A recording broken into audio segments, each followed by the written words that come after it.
نحمده ونستعينه ونعوذ بك من شرور أنفسنا ومن سيئات أعمالنا. من يهد الله فلا مضل له ومن يضلل فلا هادي له. واشهد أن لا إله إلا الله وحده لا شريك له واشهد أن محمدا عبده ورسوله. أما بعد، يا أيها الذين آمنوا اتقوا الله حق تقاته ولا تموتن إلا وأنتم مسلمون. يا أيها الذين آمنوا اتقوا الله وقولوا قولا سديدا يصلح لكم أعمالكم ويغفر لكم ذنوبكم، ومن يطع الله ورسوله فقد فاز فوزا عظيما. ثم أما بعد، إن الأصدق الحديث كتاب الله، وخير الحديث هدي محمد صلى الله عليه وسلم، وشر الأمور محدثاتها، وكل محدثة بدعة، وكل بدعة ضلالة، وكل ضلالة في النار. I bear witness there's no one worthy of worship except Allah subhanahu wa ta'ala, and Muhammad sallallahu alayhi wa sallam is the last and final messenger, and we send our blessings and salutations upon Muhammad sallallahu alayhi wa sallam. And at the same time, we also remember Sahaba radiallahu ta'ala wa ajma'een. Wallahi, my brothers and sisters, if it wasn't for the Sahaba, me and you wouldn't be sitting here today and worshipping Allah subhanahu wa ta'ala. It was their hard work, what they did for us. And that's why today we have this ummah that believes in Allah subhanahu wa ta'ala, that believes in Muhammad sallallahu alayhi wa sallam, because they were the people who worked hard and took this religion forward. With the start of the new year, everyone's looking for goals. Everyone wants to find out, how can I start my new year? What can I do? How can I make it better? And you know, there's 5 or 6 things that people want to hear. New year, your goals, it's all yours. But something, inshallah, what I want to talk about today, something that you can avoid with the start of the new year. Something that we always say that we are going to do, but we get stuck into these situations every year. So something, inshallah, what I want you to do in this start of new year, and I've got some points, inshallah, something that you want to avoid. Something that if you avoid, inshallah, Allah subhanahu wa ta'ala will make this year beneficial for you in dunya and akhirah, inshallah. Also, one of the other things that I want to highlight as well in this khutbah is that today, as Muslim community, we've lost our individual success. If you look at the Muslim community, we are looking for that individual success, even it may be in the houses, even it may be in the communities. We don't have something to celebrate about. If you look at the weight of the Muslim community today, wallahi, no exaggeration. If you just look at what is happening in China and in the other parts of the world, I mean, I was just looking at a documentary, and this is what's happened to the Muslim community. Today, our weight is so light that the ones who are alive, we are light, that doesn't really matter. But the ones who are dead as well, we've lost our weight even when we're dead. There are cemeteries in China, in the Xinjiang region, which are being demolished and they're being converted into complexes. Today, no one even wants to know about even if the Muslims existed or not. So something, inshallah, that we want to talk about, and I want to start with something that we want to avoid. The first thing that you want to avoid in the new year. And the first thing, and it comes to mind when you ask the Muslims, always, they say we rely upon Allah. And yes, as Muslims, we always say, tawakkul ala Allah, tawakkul ala Allah. I have my reliance upon Allah. I trust Allah subhanahu wa ta'ala. But when you look at our lives, when you look at the Muslims today, how do we react? Do we really trust Allah subhanahu wa ta'ala? Or do we trust something that we have in our hands? Something that we have, or we trust our friends more than we trust Allah subhanahu wa ta'ala, or we trust the bank accounts, or we trust our family members more than we trust anyone else. If you look at the state of Muslims, it really comes down to that. We say from our mouths that we trust Allah subhanahu wa ta'ala, but when it really comes to the trust, Are we really trusting Allah subhanahu wa ta'ala? I want to give you a hadith of Abdullah ibn Umar. قال رسول الله صلى الله عليه وسلم لو أنكم توكلون على الله حتى توكلي. That when you say you trust in Allah subhanahu wa ta'ala, then you trust in Allah subhanahu wa ta'ala. Then you put your trust in Allah subhanahu wa ta'ala. And Rasulullah sallallahu alayhi wa sallam gives an example. How should you trust in Allah subhanahu wa ta'ala? It does not mean that we don't plan. It does not mean we don't have plans for the years and years. It does not mean that. He gives an example of the birds in the hadith. He says, لَا رَزَقَكُمْ كَمَا يَرْزُقُ الطَّيْرُ. That if you look at the birds, how they go in search of feeding themselves, how they go in search of finding for food.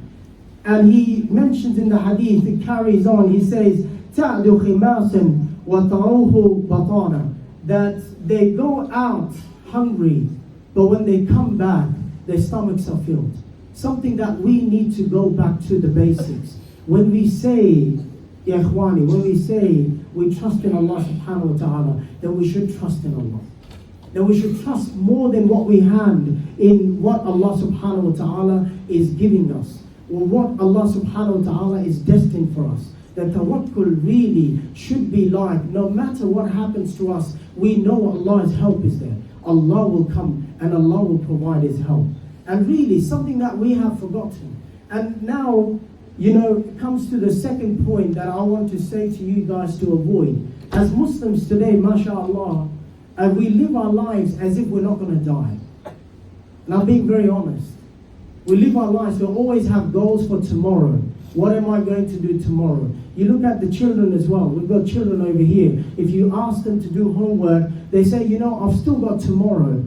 I've still got tomorrow. I'll do it tomorrow. Some people like us, the ones who work in the offices as well, you ask them, they always keep on piling up work. I'm going to do it tomorrow.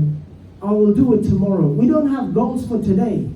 If you look at the Muslim community today, we do not plan for the day.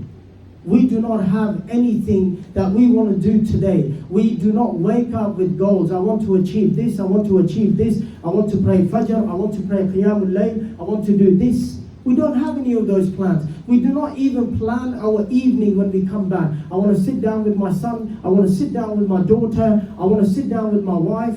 Today, we have all these plans. You ask a Muslim worker, talking about generally, I'm generalizing. I'm not saying you all are like that. If you ask, the weekend comes and we say, I'm going to catch up to everything. University student, a great example. You got young ones over here. You have assignments that you have to do. You just keep on saying to yourself, I'm going to finish it tomorrow, I'm going to finish it tomorrow, and the deadline comes and you haven't done anything about those.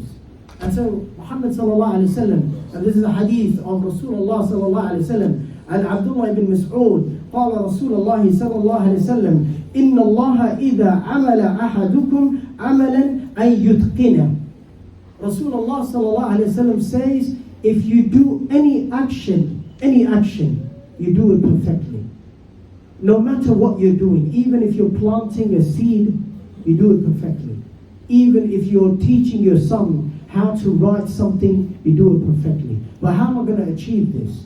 I'm talking about plans. You're going to say the Imam saying this and this. I have to plan my goals. Your goals are your goals. But Rasulullah sallallahu alaihi wasallam explains us, how are we going to do this?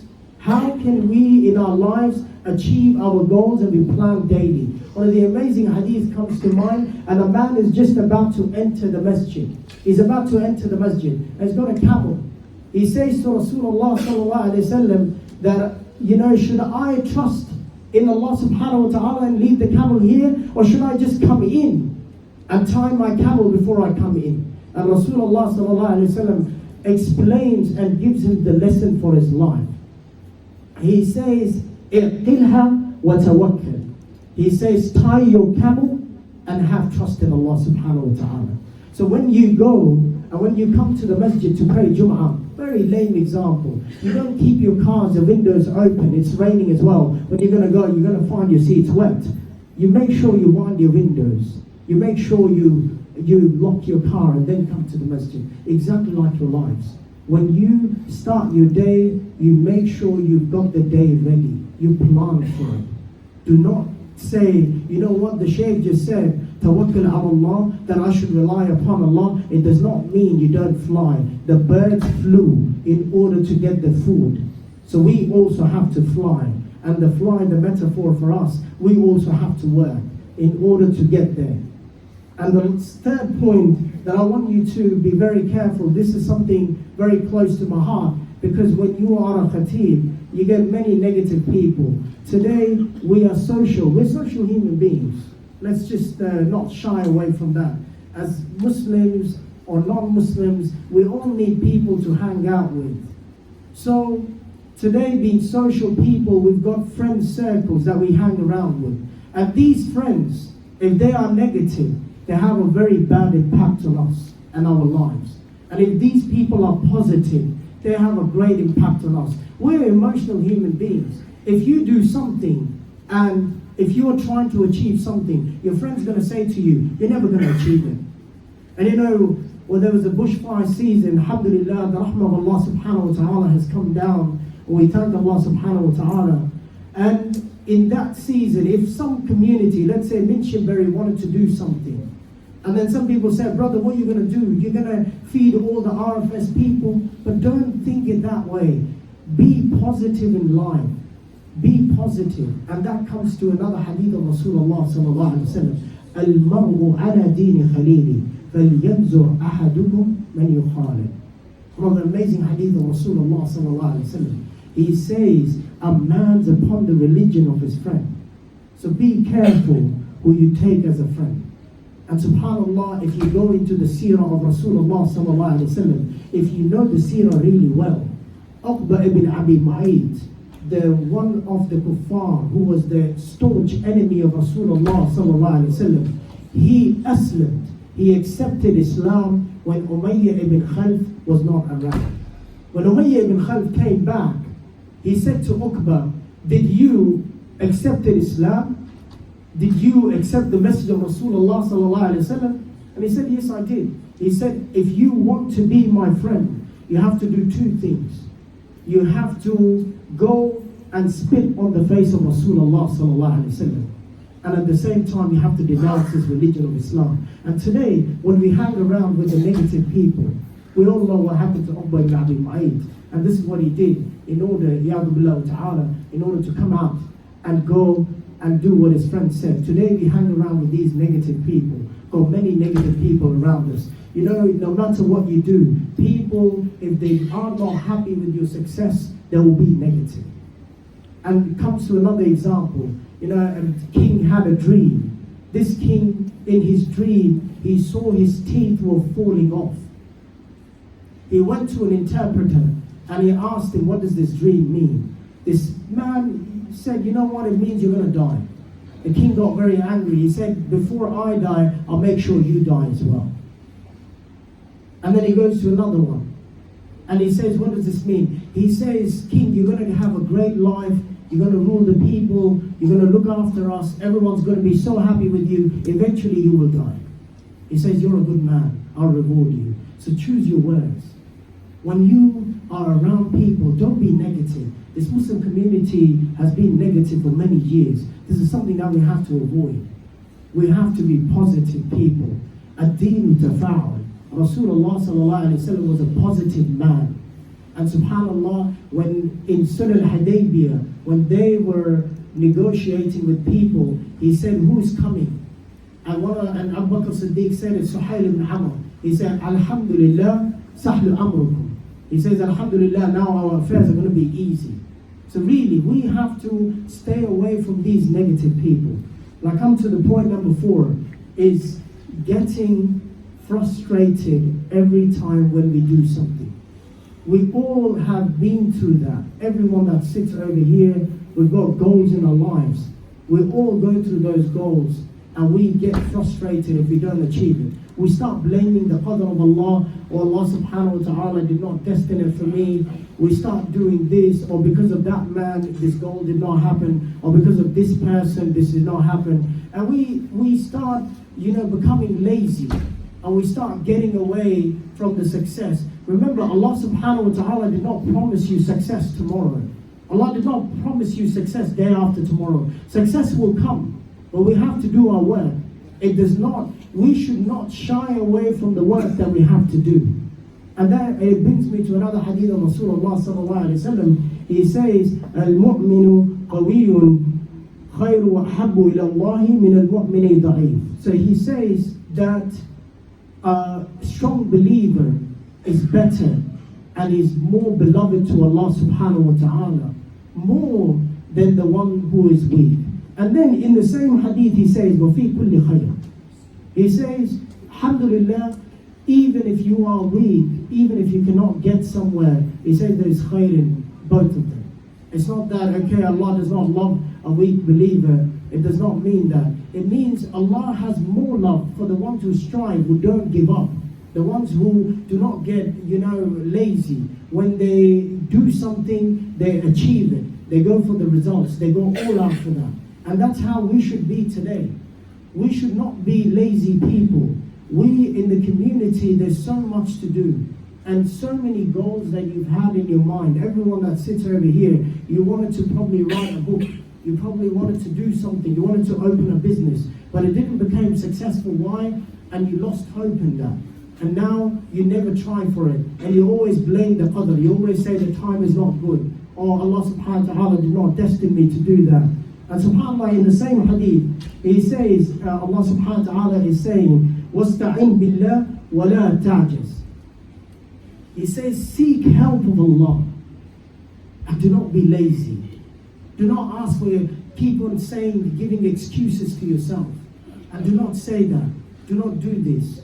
But help, seek help of Allah. Make dua to Allah. Keep on doing your work. And do not be tired. Do not become lazy. Oh, you know what? I'm not going to do it. And then when it says, وَإِنْ أَصَابَكَ شَيْءٌ فَلَا تَقُلْ لَوْ إِنِّي فَعَلْتُ كَانَ كَذَا وَكَذَا. And then it says, if it is destined for you, anything which is destined for you, if it happens for you, فَلَا تَقُلْ. Do not say, if I did this, then this would happen, then this would happen. Do not do this. Don't say, what if? What if I did this? What if I did that? What if I did that? It's not going to happen. Don't say that. Why? وَلَكِنْ قُلْ قَدْرُ اللَّهِ وَمَا شَاءَ فَعَلَ. That say, oh Allah subhanahu wa ta'ala, did not destine it for me, and whatever Allah subhanahu wa ta'ala has destined for me, that is good for me. Why? If you say, what if, and kada wa kada, and this and that, if I did this and this and that, it says, فَإِنَّهُ لَوْ تَفْتَهُ عَمَلَ الشَّيْطَانِ. If you say, if this happened, and if that happened, that opens the door for shaitan. And you start blaming everyone around you. You start not trusting your own family members. You start not trusting. So have your trust in Allah. Be a strong believer. Avoid being lazy. Avoid, giving blame to yourself always. Work hard. This is something that we need to do in our lives, inshallah. And comes to point number 5. One of the amazing points that we see today in everywhere, wherever you go. We care too much about people. We are always caring about people. What is that man going to think? What is this person going to think?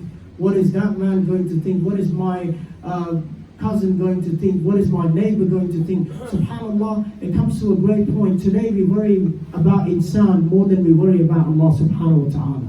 And if you really look at one of the hadith of Rasulullah sallallahu alayhi wa sallam, when Muawiyah radiallahu anhu, he became the Khalifa, Aisha radiallahu anha, she actually wrote him a letter and she reminded him of the hadith of Rasulullah sallallahu alayhi wa sallam. She said to him, if you are looking to please Allah subhanahu wa ta'ala, in that pleasing Allah subhanahu wa ta'ala, if you anger the people, Allah will make the people happy with you. And Allah will be happy with you. But if you are looking to please the humans, then Allah subhanahu wa ta'ala, in that, you may not be able to please the humans, and Allah will be angry with you, and Allah will leave your pleasure in the hands of the people. People, today we live in this time. We have this internet, we have this social media, we're always looking for these likes, We're always looking for these things in our life. How many times my post has been liked? How many people are listening to me? We care too much about people. Wallahi, we all sit over here. We care about people more than we care about Allah sometimes in our lives. And I'll give you an example for that. Today, if my daughter or your daughter comes out of the house without wearing a hijab, we are too much worried about what the neighbor will say. We are too much worried about what this man will say, what that man will say. But we're not worried about what Allah will say at times. Why? Because we are only looking for recognition from people at times. SubhanAllah, if we start thinking what Allah will say, then see our lives, how our lives will change, and see how things will change in our lives. And see, really, these are some of the points that I wanted to bring forward to you, so that still got another one left, inshallah. I'll talk in this next part about that point. But really, coming back to caring about people. Now, if I start caring about people, there'll be many people. I'll give you an example. There'll be many people. Oh, you know what? He spoke too long. I have to go to work. You know, if you only have in your mind that I want to please Allah subhanahu wa ta'ala, and I want to give the message of Islam to people, and I want people to benefit, no matter what people say, don't worry, it doesn't mean, Ikhwani, it doesn't mean don't take feedback. Don't get me wrong. When people give you feedback, take it. Understand it. If it's a negative feedback, don't worry about it. If it's a positive feedback, work on yourself and make yourself better. It doesn't mean you just don't care about people. Care about people, take the feedback, but always have in your mind that Allah subhanahu wa ta'ala is the one that I care the most. أقول قولي هذا استغفر الله لي ولكم فاستغفر الله إنه هو الغفور الرحيم.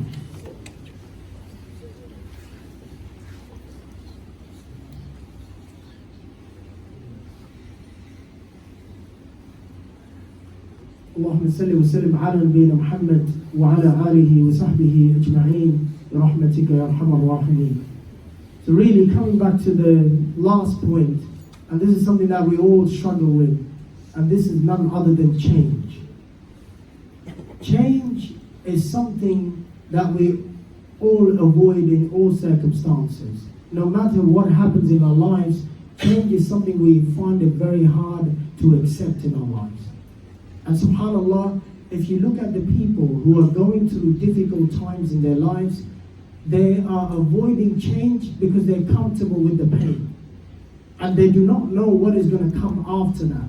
If you look at our countries, the Muslim countries that we all come from, we've got people who have been ruling upon us. And there's so much corruption. But if you look at us, we're happy with that, content with that. Why? Because we are comfortable in that situation. We do not want to bring our change to ourselves. Look at our houses, look at the jobs as well. Some people over here, wallahu alam, are not happy with their work. They're always complaining about their boss. But they're scared of making that change. Because now they know when I come in the morning, I'm going to hear this. When I come in the afternoon, I'm going to hear this. Some people are having it difficult in their houses. Some wives are difficult. Some husbands are difficult. I'm not saying changing that, but we're not changing our environment by not speaking up. And subhanAllah comes to the amazing ayah of Surah Ra'd when Allah subhanahu wa ta'ala mentions, إِنَّ اللَّهَ لَا يُغَيِّرُ مَا بِقَوْمٍ حَتَّى يُغَيِّرُ مَا بِأَنفُسِهِمْ.